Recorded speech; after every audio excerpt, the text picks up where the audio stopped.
2023년 8월 1일 함께 묵상하는 시간입니다.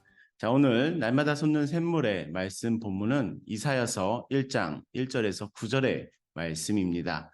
우리가 함께 이 짧은 본문을 살펴보며 함께 하나님의 말씀을 묵상하는 시간 갖도록 하겠습니다. 자, 1절 말씀입니다. 유다 왕 우시야와 요담과 아하스와 히스기야 시대에 아모스의 아들 이사야가 유다와 예루살렘에 관하여 본 계시라. 자, 오늘 1절의 말씀에서 이사야서의 시대와 그 다음에 예언자가 등장하는데요. 우리가 그 시대를 어떻게 알 수 있는가라고 살펴본다면, 자, 유다 왕 가운데 우시야와 요담과 아하스와 히스기야 시대라는 것을 밝히고 있습니다. 유다 왕국이 바벨론에 의하여 멸망하는 시기는 더 이후입니다. 지금의 시기는 히스기야 시대는 바로 아수르라는 제국에 의하여 멸망 직전까지 갔던 큰 위기를 경험하였던 시기입니다. 자, 그 시기를 지금 이사야가 예언하게 되는데요. 이 이사야가 아모스의 아들이라는 점과 그 다음에 지금부터 전달된 예언의 말씀이 유다와 예루살렘에 관한 하나님의 계시다라고 기록하고 있습니다. 자, 지금 이 1절 가운데 등장하고 있는 계시라는 이 단어는 히브리어로는 하존이라는 발음에 해당되는 단어인데요. 환상에 가까운 단어입니다. 무언가 듣는 음성의 의미보다는 이것은 본 의미를 가지고 있습니다. 눈으로 본 의미를 가지고 있어서 우리 옆에 영어 성경의 버전을 봐도 vision이라고 번역하고 있습니다. 자, 그래서 이번에 드디어 등장하는 예언자가 있으니 바로 이사야인데요. 이사야 예언자가 어떠한 하나님의 계시를 보고 전하고 있을까요? 자, 그 내용을 함께 더 살펴보도록 하겠습니다. 2절입니다. 하늘이여 들으라, 땅이여 귀를 기울이라. 여호와께서 말씀하시기를 내 자식을 양육하였거늘 그들이 나를 거역하였도다. 자, 이사야를 통하여 전해지는 이 예언의 말씀의 핵심이 바로 2절인데요. 어떤 이야기를 하고 있습니까?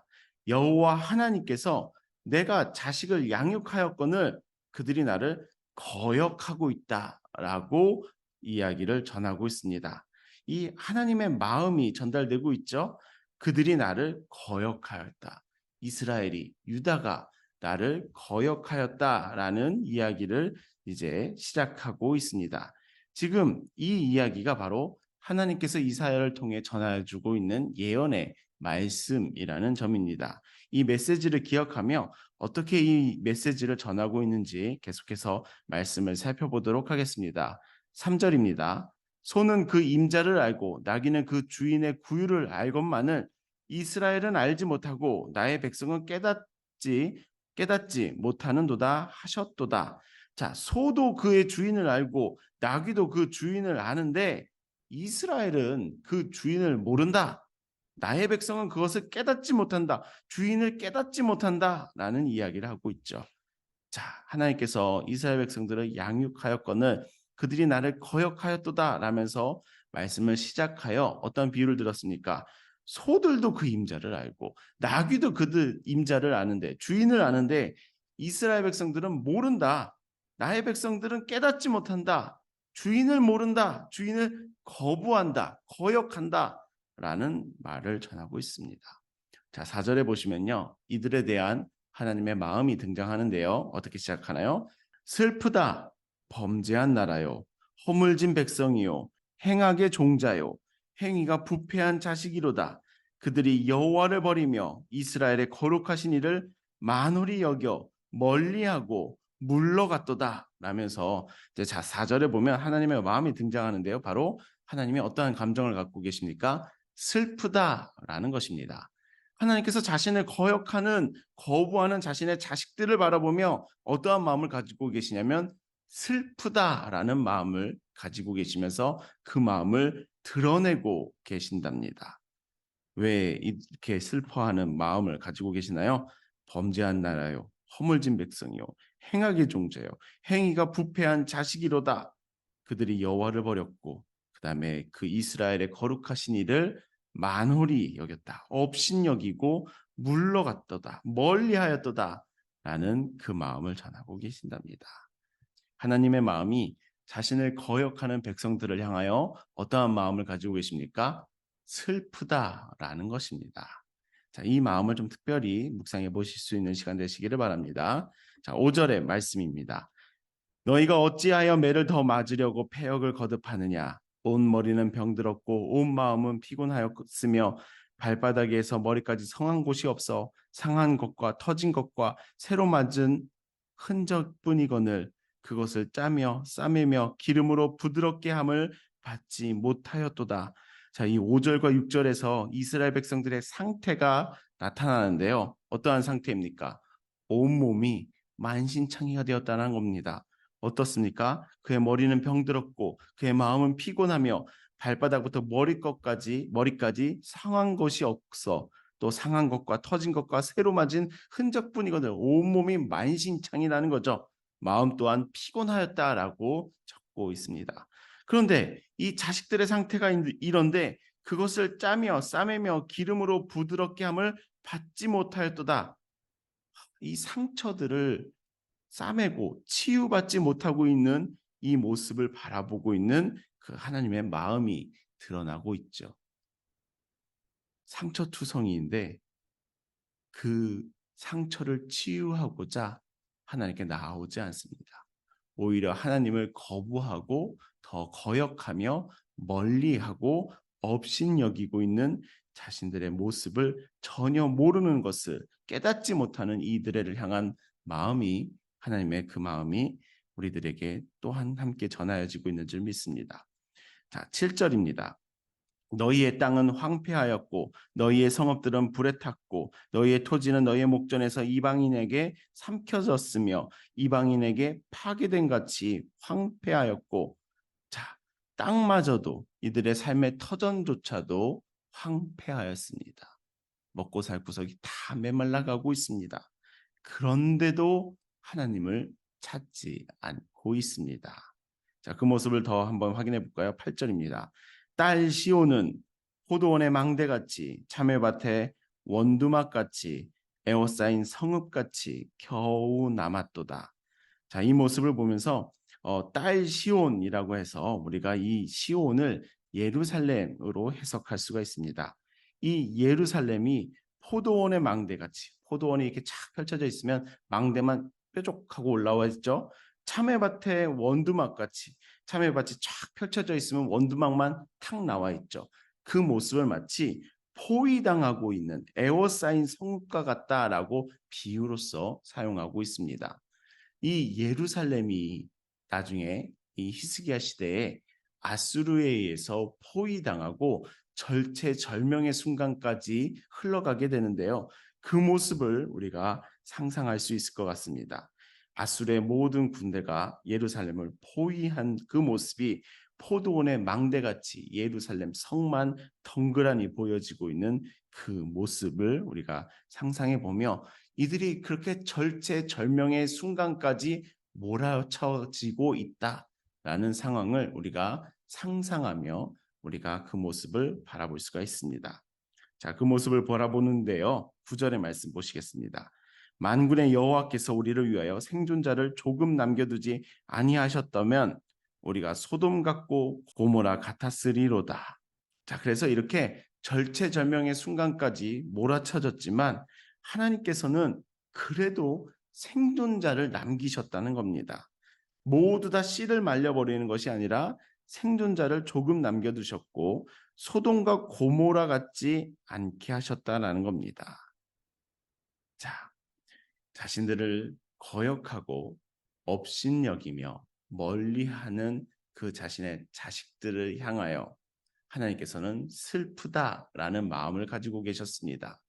또한 온몸이 상처투성이가 되고 마음은 피곤할 지경에 이르렀어도 자신을 찾지 않는 그 이스라엘을 바라보며 자신의 자식들을 바라보며 그들을 양육하였으나 그 주인을 알지 못한다라는 그 하나님의 절절한 마음이 오늘 우리들에게 이 말씀을 통하여 전하여지고 있는 줄 믿습니다. 또한 그러면서도 포위되는 그 절체절명의 순간까지 갔음에서도 하나님께서는 북이스라엘 같이 남유다를 멸망시키지는 아니하시고 조금 더 생존자를 남기게 하셨으며 소돔과 고모라와 같이 멸망에 이르게 하지는 아니하셨다라는 것이 오늘의 말씀의 문맥 이야기랍니다. 오늘 우리가 이 말씀을 바라보며 어떠한 메시지가 여러분들에게 느껴지고 전달되고 있을까요? 하나님의 어떠한 마음이 여러분들에게 함께 전달되고 있을까요? 그 말씀의 내용들을 함께 생각하고 묵상하실 수 있는 시간 되시기를 바랍니다. 자, 이제 19페이지의 질문들을 함께 살펴보도록 하겠습니다. 내용 관찰 첫 번째 질문입니다. 이사야는 남유다 백성의 반역이 어떤 존재보다 못하다고 비유합니까? 자, 3절을 살펴보시면 비유를 사용하셨죠? 이 주인을 알아보지 못하는 남유다 백성들이 어떠하였다? 어떤 존재보다 못하였다? 라고 하고 있냐면 소와 나귀조차도 자신의 주인을 알아보는데 이스라엘 백성들은 소와 나귀보다도 못하게 주인을 알아보지를 못한다라는 것이 3절의 비유로 사용되었습니다. 우리 두 번째 질문 살펴보겠습니다. 이사야는 심판받아 황폐해진 남유다 땅을 어떻게 표현합니까? 자, 이 황폐해진 남유다 땅이 어떻게까지 표현되고 있냐면 포위당한 그 상황같이 비유하고 있습니다. 포도원 가운데 세워진 망대와 같이 참외밭에 오두막같이 애워싸인 모습으로 절체절명의 순간처럼 비유하고 있습니다. 이사야는 심판받아 황폐해진 남유다 땅에 대해서 우리들에게 또한 이스라엘 백성들에게 계시를 전하고 있습니다. 자, 연구와 묵상 세 번째 질문입니다. 이스라엘 백성은 왜 하나님께 심판받았음에도 계속해서 반역합니까? 우리 5절에서 6절에 살펴보면 이 이스라엘 백성들의 상태가 온몸이 상처투성이었습니다. 그 상처투성이지만 하나님께 돌아가지 않습니다. 상처를 기름 부음 받음으로 치유하지를 않고 있습니다. 여러분들은 이스라엘 백성들은 왜 하나님께 이러한 심판을 받고 온몸이 상처투성이가 되어도 하나님께 돌아가지 않는다고 생각하십니까? 이 연구와 묵상의 질문을 한번 생각해 보시고 하나님의 존재와 우리의 존재와 또 인간의 존재에 대해서 한번 잘 생각해 보실 수 있으면 좋겠습니다. 이 이스라엘 백성들이 지금 온몸이 상처투성입니다. 그러나 치유자이신 하나님께 나아가 온몸을 치유받지를 않고 있습니다. 그것을 짜며 싸매며 기름으로 부드럽게 함을 받지 않는다라고 적고 있죠. 그 기름 부음의 의미 가운데는 상처를 치유하는 의미도 갖고 있습니다. 상처를 싸매주고 치유하는 의미를 갖고 있는데 하나님께 나와 기름 부음 받지 않는 이 모습들을 여러분들은 왜 그렇다고 생각을 하십니까? 이 모습을 바라보면서 상처가 생겼을 때 부모에게 보이기를 싫어하는 모습을 볼 때가 있습니다. 이 자녀들의 마음 가운데 이는 부모에 대한 오해를 갖고 있는 거죠. 불신을 갖고 있는 거죠. 자신이 이 상처를 가지고 부모한테 나아갔을 때 부모로부터 혼날 것이 두려워 상처를 싸매고 있는 자식들의 모습을 여러분들 한번 상상해 보시기 바랍니다. 그럴 때 부모의 마음이 어떨까요? 나와서 상처를 보이고 치유를 받고 치료를 받고 소독을 받고 그다음에 싸매어짐을 받아서 다시 그 상처가 부드러워져야 할 텐데 그것을 거부하고 혼자서 끙끙거리며 그 상처를 싸매고 있는 어린 자녀의 모습을 볼 때면 이스라엘 자손들의 모습이 하나님 앞에서 그러한 모습이겠구나라고 우리가 함께 살펴볼 수가 있습니다. 하나님 앞에 상처를 들고 나올 때 기름 부어주시고 치유해 주실 줄을 믿습니다. 그 모습을 함께 묵상해 볼 수 있으면 좋겠습니다. 자, 이 말씀을 살펴보며 여러분들은 어떤 느낀 점을 가지고 있을까요? 네 번째 질문입니다. 죄악에 빠져 온 땅이 황폐해졌음에도 여전히 하나님께 돌아가지 않는 이스라엘 백성을 보며 무엇을 느낍니까? 라고 질문하고 있습니다. 상처를 치유받으러 나오지 않는 부모님께 나오지 않는 부모이신 하나님께 나오지 않는 이스라엘 백성들을 보며 하나님은 4절에서 그 감정이 슬프다라고 적고 있습니다. 하나님의 감정은 이 이스라엘 자손들을 보며 슬프다입니다. 말 안 듣는 자식들을 보며 화를 내고 계신 것처럼 보이기도 하지만 이 글귀를 읽으면서 여러분들이 하나님 마음 가운데 화가 가득하구나 라고 생각하실 수도 있지만 이 4절에 등장하는 하나님의 마음은 이 자식들을 바라보며 느끼는 감정은 바로 슬프다입니다. 이 슬픈 마음이 무엇이겠습니까? 긍휼히 여기고 계신 하나님의 마음입니다. 그 마음이 오늘 우리들에게 전하여지기를 바랍니다. 또한 이 돌아가지 않는 이스라엘 백성들을 보며 한탄하는 그 마음이 동일하게 느껴져서 그 마음을 보며 그리고 긍휼히 여기시는 하나님의 마음을 보며 나도 돌아가야겠다라는 마음이 여러분들 가운데 커지시기를 예수님의 이름으로 축원합니다. 자, 5번째 결단과 적용의 질문입니다. 하나님께서 돌이키기를 재촉하심에도 여전히 외면하고 있는 내 죄악은 무엇입니까? 더 늦기 전에 하나님께로 돌아가 회복을 경험하기 위해 무엇을 결단하겠습니까?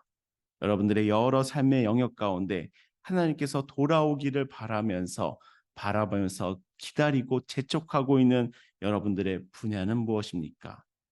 내 죄악은 무엇입니까? 하나님께 돌아가기를 거부하고 혼자서 그 상처를 싸매며 끙끙대고 있는 어떠한 영역이 있으십니까? 그 영역을 한번 솔직하게 이 묵상지에 기록해 보시기 바랍니다. 그러면서 어떠한 부분을 내가 결단하겠는지까지도 함께 결단의 마음이 있으셨으면 좋겠습니다. 이 모습을 바라보며 우리가 상처를 보일 사람에게 보여 적절한 치유를 받아야 함을 함께 생각해 보시길 바랍니다. 상처를 꽁꽁 싸매고 있기보다 꽁꽁 싸매서 골마 터지기를 기다리기보다 그것을 적절한 치유자이신 하나님께 가지고 나와 하나님께서 그것을 짜며 싸매며 기름으로 부드럽게 함을 받아 그것이 새롭게 되는 새살이 돋는 그런 모습으로 더 온전하여지시기를 예수님의 이름으로 축원합니다. 그래서 하나님께 돌아와 하나님께 그 상처를 보이는 것이 치유의 첫걸음이죠. 자신의 상처받은 마음을 하나님께 드러내는 것이 또한 기도입니다. 이 말씀에서 한 가지 적용점을 찾는다면 우리들의 기도가 하나님께 나의 상처를 드러낼 수 있는 우리들의 기도가 되기를 예수님의 이름으로 축복합니다.